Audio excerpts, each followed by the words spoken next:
Свети Николе е единствено и категорично против изградбата на депонија во Мечкуевци.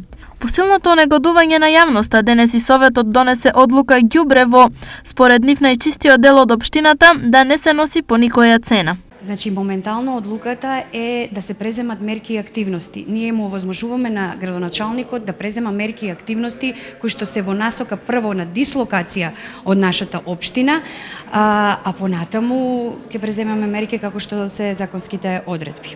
Намерата да се спречи изградбата на регионалната депонија во Мечкуевци денес ги обедини советниците и од власта и од опозицијата. Ставот на советничката група на ВМРО-ДПМН е дека категорично треба да се отфрли градењето на депонијата во атарот на селото Мечкуевци, а по можност и надвор од општина Свети Николе.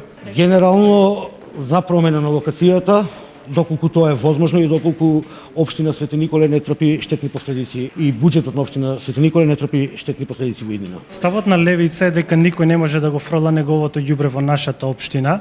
Тоа не може да го одлучат ниту европските бирократи, не може да го одлучат ниту партиските кадри во некој министерство. Од општината се настав дека се додека не се смени локацијата, тие ќе ја кочат работата на заедничкото јавно предпријатие. Овој совет и јас како градоначалник нема никогаш да донесе одлука на совет со кој што ќе се назначи член на управен и надзорен одбор со кое што конечно треба да функционира тоа предпријатие за регионален отпад.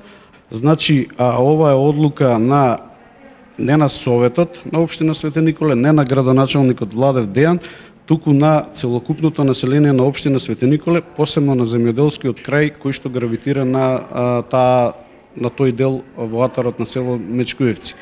Регионалната депонија е проект финансиран од ЕУ фондовите. Со него се опфатени сите општини од источниот и североисточниот регион, плюс Свети Николе. Локацијата кај Мечкуевци е избрана по анализа на вкупно 16 локации на територијата на двата региона, но тамошните жители уште од првиот момент се против ова решение. По денешната одлука на Советот, следен чекор кој се најавува од општината е организирање на референдум.